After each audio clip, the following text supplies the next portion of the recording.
প্রিয় দর্শক, সাজ্জাদ কাদিরের প্রীতি এবং শুভেচ্ছা নিন। এই মুহূর্তে আপনাদের সঙ্গে কথা বলতে এসেছি, মূলত ঈদের শুভেচ্ছা জানাতে এসেছি। সেই শুভেচ্ছা জানানোর সাথে সাথে দুটো চারটা কথা না বললেও নয় যে এই মুহূর্তে যখন আপনাদের সঙ্গে কথা বলছি, ঠিক আগামীকাল বাংলাদেশে ঈদ উল আজহা অনুষ্ঠিত হতে যাচ্ছে। এজন্য বাংলাদেশের সকল ধর্মপ্রাণ মুসল্লি এবং বাংলাদেশ সহ আমার পার্শ্ববর্তী দেশ ভারতের পশ্চিমবঙ্গ, আসাম, ত্রিপুরা এবং মিজোরাম, ঝাড়খণ্ড, যেখানে যেখানে আমাদের বাঙালি মুসলিম আছেন তাদের সবাইকে ঈদের শুভেচ্ছা, ঈদ মোবারক জানাচ্ছি। এবং শুধু তাই নয়, সারা পৃথিবীতে যারা ছড়িয়ে ছিটিয়ে আছেন বাঙালি মুসলিম, তাদেরকে আমার পক্ষ থেকে ঈদ মোবারক, ঈদের শুভেচ্ছা, এবং অন্যান্য ধর্মাবলম্বীদেরও আমার পক্ষ থেকে ঈদ মোবারক জানাচ্ছি, ঈদের শুভেচ্ছা জানাচ্ছি। আমি কথা বলবো, দুটো একটা কথা বলতে চাই যে আমার বিশেষ করে ঈদ উল ফিতরের সময় এবারের দুর্ভোগ দেখে, এবারের ঈদ উল আজহার দুর্ভোগ দেখে ঈদ উল ফিতরের সময়ের একটি কথা একজন দায়িত্বশীল, সরকারের দায়িত্বশীল মানুষ, একজন উপদেষ্টার কথা আমার কানে পাচ্ছে। কথাটা এমন যে সরকারের প্রচেষ্টায় সেবার নাকি ঈদ যাত্রা নির্বিঘ্ন হয়েছিল, কিন্তু আজকে এবছর মানুষের ঈদ যাত্রা নির্বিঘ্ন হচ্ছে না কেন? গণমাধ্যমের খবরও গত 2-3 দিন যাবৎ দেখছি ঢাকা টাঙ্গাইল মহাসড়কে 25 কিলোমিটার যানজট। আজকেও 2 ঘন্টা আগে বা এখনো এই মুহূর্তেও দেখছি যে ঢাকা টাঙ্গাইল মহাসড়কে গণমাধ্যমের খবর বলছে যে 20 কিলোমিটার যানজট, এবং এটি গণমাধ্যমের খবর বলছে, কিন্তু বাস্তব চিত্র আরো ভয়াবহ। আমার খুব পরিচিত এক কাছের এক ভাই গতকাল রাতে উত্তরা থেকে বগুড়া যাবার উদ্দেশ্যে রওনা দিয়েছেন। তিনি তার সোশ্যাল মিডিয়ায় 1 ঘন্টা আগে লিখেছেন যে গত রাত 9:30টায় উত্তরা থেকে রওনা করে এখনো এলিঙ্গা পৌঁছাতে পারেনি, যেখানে এলিঙ্গা যেতে ম্যাক্সিমাম যদি সময় লাগে 2 ঘন্টা লাগে, সেখানে 14 ঘন্টা পার হয়ে গেছে। এখন দুপুর 12টা 10 মিনিট, আমি যে মুহূর্তে ভিডিওটা করছি তার কয়েক ঘন্টা আগে 12টা 10 মিনিট, 14 ঘন্টায় তিনি এলিঙ্গা পৌঁছাতে পারেননি। তিনি আক্ষেপ করে বলেছেন যে উপদেষ্টা, এই যে একজন উপদেষ্টা আসিফ মোহাম্মদ সজীব ভুইয়া বলেছেন যে ঈদ যাত্রা নির্বিঘ্ন করতে সরকার সচেষ্ট হয়েছে, উপদেষ্টা আসিফ। আমার এখন প্রশ্ন আসছে যে গতবার ঈদ যাত্রা নির্বিঘ্ন করলেন আপনারা, ফজল কবির খান বললেন বা এবং অন্যান্য উপদেষ্টারা আত্মতৃপ্তির ঢেকুর তুললেন, এবার কেন নয়? বিগত আওয়ামী লীগ সরকার তো ঈদ যাত্রা সহজ করে দিয়েছে। ওদিকে দক্ষিণ পশ্চিমাঞ্চলে পদ্মা সেতু করে দিয়েছে। দক্ষিণ পশ্চিম অঞ্চলে এবারও দুর্ভোগ নেই, শুধুমাত্র বিগত আওয়ামী লীগ সরকারের কৃতিত্বের কারণে সড়ক সেতু হয়েছে, রেল সেতু হয়েছে, ট্রেন যাচ্ছে, সড়কে গাড়ি যাচ্ছে, কিন্তু উত্তরের মানুষের দুর্ভোগ কিন্তু শেষ হলো না। প্রায় উত্তরের এই ঢাকা টাঙ্গাইল মহাসড়ক হয়ে উত্তরের রাজশাহী এবং রংপুর বিভাগের 16টি জেলার মানুষ এবং একই সাথে খুলনা বিভাগের আরো কমপক্ষে 7টি জেলার মানুষ এই ঢাকা টাঙ্গাইল মহাসড়ক ব্যবহার করে যাত্রা করে। এবারের জনদুর্ভোগটা ভয়ানক। বিগত সরকার উত্তরের 4 লেনের রাস্তাও কিন্তু অনেকটা কমপ্লিট করে ফেলেছে, কিছু কিছু জায়গায় কাজ বাকি আছে, যার দরুন সেখানে জট হতে পারে। কিন্তু এত বড় বড় লেকচার, এত বড় বড় কথা যে বিগত ঈদে তারা সঠিকভাবে কাজ করেছে, এজন্য মানুষ নির্বিঘ্নে পৌঁছাতে পেরেছে, এবার কেন পারছে না? এবার পুলিশ কি কাজ করছে না? পুলিশ তো মহাসড়কের নিরাপত্তা দেবে, হাইওয়ে পুলিশ এবং থানা পুলিশও বাড়তি হিসেবে কখনো কখনো নিরাপত্তা দেয়। গরু ট্রাক উল্টে গেছে, গাড়ি অ্যাক্সিডেন্ট হয়েছে, রাস্তা বিকল হয়ে গেছে। একবার চিন্তা করেছেন যে এই যে আমি একটা উদাহরণ দিলাম যে উত্তরা থেকে রওনা দিয়েছে 2 ঘন্টার পথ, এলিঙ্গা যেতে 2 ঘন্টা লাগে না, সেখানে 14 ঘন্টায় এলিঙ্গা পৌঁছেনি, তাহলে কি পরিমাণ দুর্ভোগ হচ্ছে একবার চিন্তা করুন। এইরকম ভয়ানক দুর্ভোগে মানুষ ঈদ যাত্রা করছে। এবং গতকালকে পুলিশের আইজিপি বাহারুল আলম তাদের ব্যর্থতার কথা প্রকাশ করেছেন। তিনি বলেছেন, বাহারুল আলম বলেছেন, ঈদের আগে ছুটি কম থাকায় একদিনে ঘরমুখী মানুষের চাপ বেড়েছে। আমাদের আইন শৃঙ্খলা রক্ষাকারী বাহিনীর সর্বোচ্চ দিয়ে চেষ্টা করা হচ্ছে, কিন্তু একদিনে যাত্রীর এত চাপ পড়েছে যে আমরা হিমশিম খাচ্ছি। আমাদের যে ধারণা ছিল গত ঈদের মতো যাত্রা নির্বিঘ্ন হবে, এবার মনে হচ্ছে সেটা সম্ভব নয়। আইজিপি নিজের অপারগতা প্রকাশ করলেন। এবার অন্যান্য উপদেষ্টারা একটু বাড়াবাড়ি করুন দেখি। এই যে আইজিপি বলছেন যে ঈদের আগে ছুটি কম, অথচ এবার ছুটির ইতিহাসটা যদি দেখেন, 10 দিন টানা, 10 দিন, 5 তারিখে সর্বশেষ বৃহস্পতিবারে অফিস হয়েছে, অফিস চালু হবে 15 তারিখে রবিবারে। টানা 10 দিন বাংলাদেশের ইতিহাসে নজিরবিহীন ছুটি। এটি শুধু বাংলাদেশ কেন, পৃথিবীর ইতিহাসে কোন উৎসবকে কেন্দ্র করে 10 দিন কাজ করে না মানুষ, এটি হয় না। এই 10 দিনের সাথে আরো 5 দিন যোগ করতে হবে, কারণ ওই যে মানুষ, বিশেষ করে সরকারি অফিস আদালতে যেটি হয় যে মানুষ একটু রিল্যাক্স মুডে থাকে, ঈদের ছুটির আগেও রিল্যাক্স মুডে, ঈদের ছুটির 2 দিন পরেও, ছুটি শেষ হবার 2 দিন পরেও রিল্যাক্স মুডে থাকে। এর অর্থ জুন মাস, বাংলাদেশের অর্থ বছরের একটি গুরুত্বপূর্ণ মাস হচ্ছে জুন মাস। জুন মাসের অর্ধেক কর্মঘন্টা থেকে নেই হয়ে গেল, নজিরবিহীন ছুটি। আইজিপি বলছেন ঈদের আগে কম ছুটি। ঈদের আগে কম ছুটি, তাহলে 10 দিন আপনারা ছুটি দিলেন, এই ছুটিটা ঈদের পরে 5 দিন দেন, ঈদের আগে 5 দিন দেন, পরিকল্পনায় কোথায় সমস্যা ছিল? এত বড় ছুটি দিয়ে বাহাবা অর্জন করবারও চেষ্টা করলেন, কিন্তু কি হচ্ছে? মানুষ নির্বিঘ্নে বাড়ি যেতে পারছে না। গতকালকে আরেকজন উপদেষ্টা এক চমকপ্রদ, যিনি চমকপ্রদ মন্তব্য করেন সবসময়, স্বরাষ্ট্র উপদেষ্টা গাবতলী গরুর হাট পরিদর্শন করতে গিয়ে কি বলেছেন শুনুন। যে দুর্নীতিবাজরা এবার না থাকায় বড় গরু কম বিক্রি হচ্ছে বলে মন্তব্য করেছেন স্বরাষ্ট্র উপদেষ্টা লেফটেন্যান্ট জেনারেল অবসরপ্রাপ্ত জাহাঙ্গীর আলম চৌধুরী। তিনি বলেন, আগে দুর্নীতির টাকা ছিল, এখন তো সেই দুর্নীতিবাজরা নেই, দুর্নীতির টাকাও নেই, সেজন্য বড় গরুর ক্রেতা কম। কি অবাক বিস্ময়কর মন্তব্য! এই লোকটা সবসময় একটা বেফাস মন্তব্য করে, সেই ক্ষেত্রে কোরবানির ক্ষেত্রে বেফাস মন্তব্য করলেন। যারা বড় গরু কিনছেন তাহলে তারা কি দুর্নীতিবাজ? তিনি কি সেটি বলতে চাইছেন? কিংবা এবার আসলে সত্যিকার অর্থে মানুষের জীবনে কোরবানি ঈদ বা যেই ঈদই হোক না কেন, প্রায় অর্ধেক মানুষের জীবনে আসলে সেই অর্থে ঈদ নেই, যার কারণে পশু বিক্রিও কিন্তু কম হচ্ছে। রাজধানী ঢাকা সহ বিভিন্ন জায়গায় আমি খোঁজ নিয়ে যেটি জেনেছি, পশু বিক্রি কম হচ্ছে, পশুর দামও অপেক্ষাকৃত কম, এবং বিক্রেতারা অপেক্ষা করছেন যে শেষ মুহূর্তে হয়তো মানে ঈদের আগের দিন বিক্রি হবে বেশি দামে, এমনটা। মানে দেশের অর্থনীতি ভয়ানক খারাপ থাকলে যেটা হয় সেটাই হয়েছে। সবকিছু মিলিয়ে মানুষের ঈদ ভালো হচ্ছে না, ঈদ যাত্রা ভালো হচ্ছে না।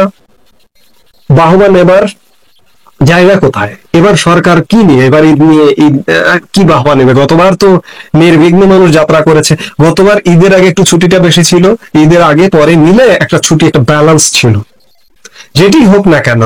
এবং গতবারও নির্বিঘ্ন ঈদ যাত্রার প্রধানতম কারণ বিগত আওয়ামী লীগ সরকারের কৃতকর্ম।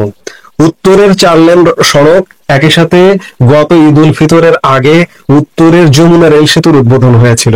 যমুনা রেল সেতুর ওপর দিয়ে তর বেগে উত্তরবঙ্গগামী ট্রেন যাত্রা করেছে। ঠিক তেমনি দক্ষিণবঙ্গের চট্টগ্রাম রোডে বা সিলেট রোডে সেই অর্থে জ্যাম হয় না, মূলত উত্তর এবং দক্ষিণ এই দুটো, খুলনা বরিশাল বিভাগ এবং এদিকে রাজশাহী, রংপুর এবং খুলনা বিভাগের খানিকটা অংশ, মানে মোটামুটি প্রায় বাংলাদেশের 40-এর অধিক জেলা চরম দুর্ভোগে থাকে, মানে 40-45টি জেলা ঈদ যাত্রায়। তো এবার বিশেষ করে খুলনা বরিশালের মানুষ নির্বিঘ্নে যাচ্ছে বিগত আওয়ামী লীগ সরকারের কৃতিত্বের কারণে, পদ্মা সেতুর কারণে। আমি বলবো যে শুধুমাত্র দক্ষিণ পশ্চিমাঞ্চলের মানুষের এই পদ্মা সেতুর কারণেই আওয়ামী লীগকে মনে করা উচিত, এবং মনে করতে হলে কি করতে হবে সেটি করা উচিত। এবং উত্তরেও 4 লেনের রাস্তা আমি বললাম উদ্বোধন হয়ে গেছে অনেক এলাকায়, কিছু এলাকায় কাজ বাকি আছে। যমুনা রেল সেতু হয়েছে, অর্থাৎ সড়ক যোগাযোগ নেটওয়ার্কটা চমৎকার নেটওয়ার্ক। এবার যেটি হচ্ছে শুধুমাত্র অব্যবস্থাপনার কারণে। আপনারা জানেন যে পুলিশ আসলে সত্যিকার অর্থে কাজে নেই। আমরা শুনতে পাই অনেক কিছু, কিন্তু পুলিশ সেই অর্থে, হাইওয়ে পুলিশ বলুন, থানা পুলিশ বলুন, টুরিস্ট পুলিশ বলুন, বিভিন্ন শিল্প পুলিশ বলুন, সেই অর্থে অ্যাক্টিভ যে কাজে থাকা, এই সরকার সেই কাজে রাখতে পারেনি, নানা কারণ আছে। আপনারা জানেন পুলিশের রাগ, পুলিশের দুঃখ, পুলিশের ক্ষোভ, নানা কারণ আছে। পুলিশের উপর যে অত্যাচার নির্যাতন হয়েছে জুলাই আগস্ট, সেই অত্যাচারের ক্ষত এ জীবনে কখনো পুলিশ যারা জীবিত থাকবে তারা ভুলতে পারবে কিনা সে ব্যাপারে সন্দেহ আছে। যাই হোক, ঈদ যাত্রা নির্বিঘ্ন হচ্ছে না, পশুর দাম যারা খামারি তারা দাম পাচ্ছে না, মানুষ কোরবানি দিতে পারছে না, অর্থাৎ ঈদ সেই অর্থে হচ্ছে না। মানুষের মনে আনন্দ নেই, মানুষের মনে সুখ নেই, মানুষের মনে শান্তি নেই, এবং একটি অনিশ্চয়তার বাংলাদেশ। এই বাংলাদেশে ঈদ কিভাবে হবে, কেমন করে হবে, এটি আল্লাহ পাক জানেন। যাই হোক, যেভাবেই হোক, ঈদ মানে আনন্দ, ঈদ মানে খুশি। আমরা খুশির ঈদ, আমাদের মনে হয়তো দুঃখ থাকবে, কষ্ট থাকবে, তারপরে আমরা আনন্দের সাথে ঈদ উদযাপন করবার চেষ্টা করব। গরিব দুঃখী মেহনতি মানুষ সবাই কাঁধে কাঁধ মিলিয়ে ঈদ উদযাপন করবার চেষ্টা করব। সেই প্রচেষ্টা আমাদের সবার থাকবে, সেই প্রত্যাশা। আবারও সবাইকে ঈদ মোবারক জানিয়ে, ঈদের শুভেচ্ছা জানিয়ে এই মুহূর্তে আপনাদের কাছ থেকে বিদায় নিচ্ছি, এবং বলে রাখি যে আগামীকাল ঈদের দিন যেহেতু, সেহেতু নিয়মিত শিডিউল অনুযায়ী যেভাবে ভিডিও আমরা আপলোড করে থাকি, ঈদের ছুটির কারণে আগামীকাল হয়তো সেই অর্থে ভিডিও আপলোড করা হবে না। রাতের দিকে হয়তো চেষ্টা করব যে আপনাদের সামনে হাজির হবার। সে পর্যন্ত ভালো পন্থা যেটি নেতা তার মনোমস্তিষ্কে ধারণ করবেন এবং সবার শেষে প্রয়োজনে তিনি তার সেই যে নীতি, সেই নীতিটি সামনে নিয়ে আসবেন, এবং এটি হবে অভিনব, এটি হবে একেবারে সর্বশেষ নীতি, এবং প্রতিপক্ষের জন্য একটা রীতিমতো আতঙ্ক। এবং এই ধরনের নীতি, কূটনীতি, তৎপরতা যা কিনা রাজনীতিবিদ অথবা এই ধরনের অস্ত্র, যেগুলোকে বলা হয় ব্রহ্মাস্ত্র, যেগুলো কিনা সেনাপতি যারা আছেন, যুদ্ধের নায়ক, তারা একেবারে শেষ মুহূর্তে প্রতিপক্ষের উপর প্রয়োগ করেন, যাতে প্রতিপক্ষ তছনছ হয়ে যায়। আমরা প্রাচীন মহাভারতে সেই যে ব্রহ্মাস্ত্র, সেই ব্রহ্মাস্ত্র এবং অস্ত্রগুরু পরশুরামের সেই যে কাহিনী, তার সঙ্গে সঙ্গে কর্ণ, অর্থাৎ অর্জুনের প্রতিপক্ষ কর্ণ সেই ব্রহ্মাস্ত্র হাসিল করার জন্য পরশুরামের আস্তানায় গিয়ে যে চেষ্টা করেছেন, তদবির করেছেন, এবং যেভাবে তিনি সেই অস্ত্র হাসিল করার পর আবার যেভাবে অভিশপ্ত হয়েছেন, আমরা অনেকেই সেই কাহিনী জানি। এটা এখানে বলে মানে কাউকে ছোট করতে চাই না, বড় করতে চাই না, অথবা কাউকে বিব্রত করতে চাই না। মহাভারতের কাহিনী অনুযায়ী যদি আপনাকে ব্রহ্মাস্ত্র ধারণ করতে হয়, তাহলে আপনাকে বিশেষ রক্তের অধিকারী হতে হবে, আপনাকে ক্ষত্রিয় বংশজাত হতে হবে, যুদ্ধবাজ হতে হবে। কোনো অবস্থাতেই আপনি ব্রাহ্মণ সন্তান হলে বা অন্য কোনো সম্প্রদায়ভুক্ত হলে আপনি পারবেন না। এটা হলো মূল কথা, ব্রহ্মাস্ত্র। আবার ধরুন, আপনি যদি সেই ট্রাম্প কার্ড বলতে রাজনীতিবিদদের যে কৌশল, কূটনীতির যে কৌশল, এই কৌশল যদি আপনাকে প্রয়োগ করতে হয়, তাহলে আপনাকে কি হতে হবে? আপনাকে সেই যেমন ধরুন মার্কিন যুক্তরাষ্ট্রের যে বিখ্যাত পররাষ্ট্রমন্ত্রী হেনরি কিসিঞ্জার, এই জমানাতে আপনি যদি এই মুহূর্তে ভারতের অজিত দোভাল, তার কথা চিন্তা করতে পারেন। পাকিস্তানে জুলফিকার আলী ভুট্টো অসাধারণ কূটনীতিবিদ ছিলেন। প্রাচীন জমানাতে আপনি যদি ধরেন মার্কাস অর্লিয়াস, রোমান সম্রাট মার্কাস অর্লিয়াস। চীনে যদি আপনি আসেন, তাহলে আপনি শি হুয়ান টি, রাজনীতিবিদদের মধ্যে চীনের প্রথম সম্রাট। কনফুসিয়াস, একজন রাজনীতিবিদ। ম্যাকিয়াভেলি।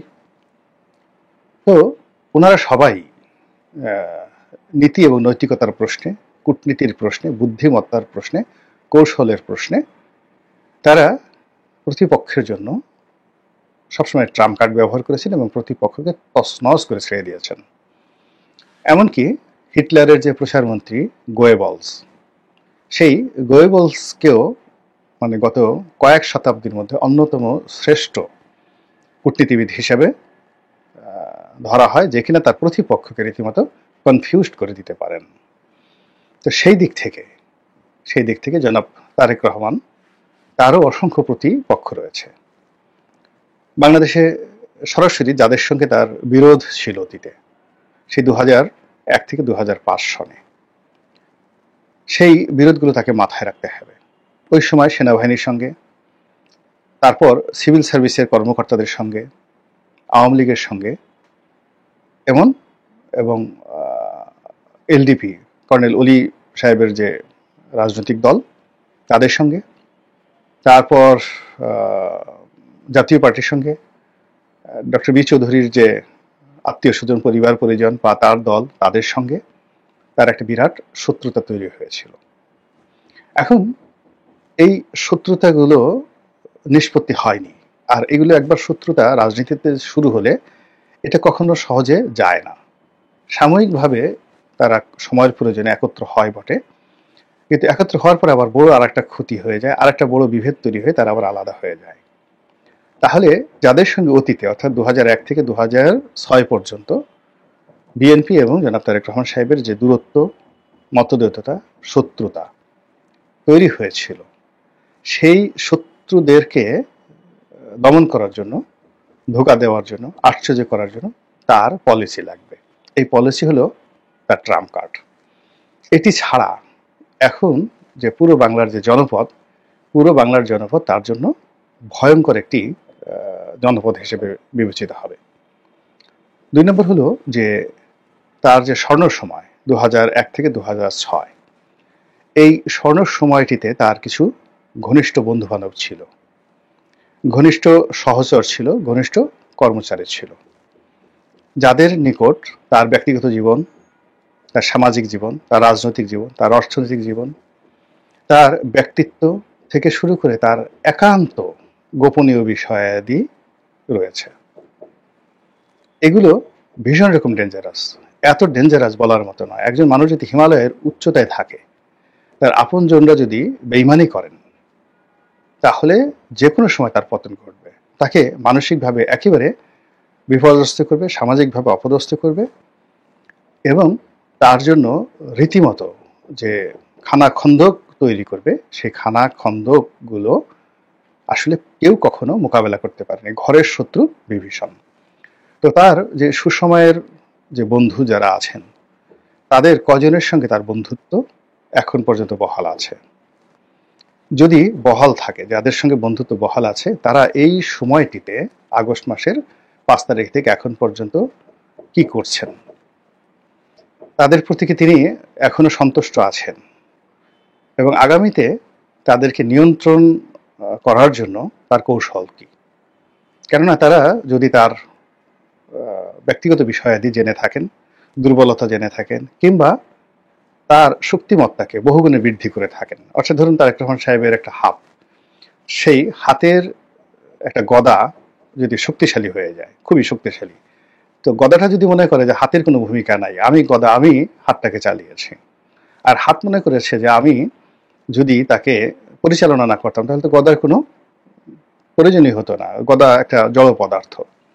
এইভাবে শক্তির কেন্দ্রতে 2001 থেকে 6 পর্যন্ত যে সমস্ত লোক তার ঘনিষ্ঠ ছিলেন এবং যারা এখন পর্যন্ত আপনজন আছেন, তাদেরকে নিয়ন্ত্রণ করার জন্য, বশীভূত করার জন্য তার কাছে কি ট্রাম্প কার্ড আছে, কৌশল আছে।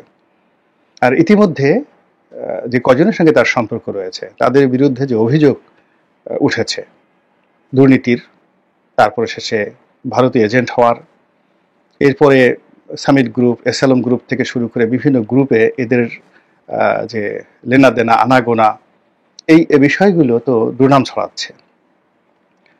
বলা হচ্ছে যে এর একটা বিরাট অংশ জায়গা মতো চলে যাচ্ছে। আরে আরে চিনি না, মানুষ দিন যায় পাল্টায় না। এই বিষয়গুলো মোকাবেলা করার জন্য কৌশল লাগবে। 1। 2 নম্বর হলো যে তার সুসময়ের সেই যে বন্ধুগুলো, মধুর মাসিগুলো, তারা যারা এখন আর তার সঙ্গে নেই, তার শত্রুতে পরিণত হয়েছেন, এবং তিনি যাদেরকে মাইনাস করে দিয়েছেন, তো তারা ঠিকই সমাজে ফিরে এসেছে এবং যার যার মতো আধিপত্য বিস্তার করে ফেলেছে। তারা যথেষ্ট শক্তিশালী, তারা আর্থিকভাবে প্রচণ্ড সচ্ছল, এবং তারা কৌশলী, ভীষণ রকম কৌশলী, এবং তারা সকল পক্ষের সঙ্গে এই মুহূর্তে বিএনপি বিরোধী সকল পক্ষের সঙ্গে যেভাবে সম্পর্ক রাখছেন বাম হাত দিয়ে, আবার ডান হাত দিয়ে বিএনপির এই মুহূর্তে যারা রাজপথে আছেন সকল পক্ষের সঙ্গে সম্পর্ক রেখেছেন। এরা সবাই তার জন্য এক একটা 18,000 ভোল্টের এক একটা বিপদ, যাকে বলে ব্ল্যাক হোল, বিপদের গর্ত। তাদেরকে তিনি কিভাবে সামাল দিবেন বা তাদেরকে দমন করার জন্য, তাদের পথে বাধা সৃষ্টি করার জন্য এই মুহূর্তে তিনি কিছু করার ক্ষমতা রাখেন কিনা। যদি এখন তিনি তাদেরকে কিছু করার ক্ষমতা না রাখেন, ক্ষমতা পেলেও তিনি কিছু তাদেরকে করতে পারবেন না। এর কারণ হলো ক্ষমতা পাওয়ার সঙ্গে সঙ্গে তার ব্যস্ততা বাড়বে, ক্ষমতা বাড়ার সঙ্গে সঙ্গে তার ভয়ও বেড়ে যাবে, ব্যস্ততার সঙ্গে ভয় বেড়ে যাবে, এবং তিনি ইচ্ছা করলেও তখন অনেক কিছু করতে পারবে না। করার সঙ্গে সঙ্গে সেগুলো যদি লিক আউট হয়ে যায়, মুহূর্তের মধ্যে তার বিপর্যয় শুরু হয়ে যাবে। তো এটি গেল তার এই অভ্যন্তরীণ ট্রাম্প কার্ড মোকাবেলা করার জন্য। এর বাইরে যেটা বললাম যে আমলাতন্ত্র, আমলাতন্ত্র সেটা মিলিটারি আমলাতন্ত্র হোক বা সিভিল ব্যুরোক্রেসি হোক, এদের একটা চরিত্র আছে। সেটা হলো, ধরুন আপনি আজ থেকে 50 বছর আগে একজন সেক্রেটারি অথবা একজন মেজর জেনারেলকে আপনি অপমান করেছেন। এই 50 বছর যাবৎ এই বদনামটি সেই কর্মকর্তারা যারা চেয়ারে এসে বসছে, নতুন ধরেন একজন সিপাহী হিসেবে বা একজন সেকেন্ড লেফটেন্যান্ট হিসেবে, একজন কেরানি হিসেবে অথবা একজন সহকারী কমিশনার হিসেবে যারা বসেছেন, এবং প্রথম তাদের কাছে যে খবরটা চলে আসে যে আজ থেকে 50 বছর আগে অমুক অমুক ব্যক্তি, পলিটিশিয়ান, তারা এই আমলাদেরকে বা আমলাকে এইভাবে অপমান করেছিল, কাজেই ওই পলিটিশিয়ান এবং তার বংশবৎ আত্মীয় স্বজন থেকে শুরু করে সবাইকেই ওখানে শত্রু মনে করা হয়।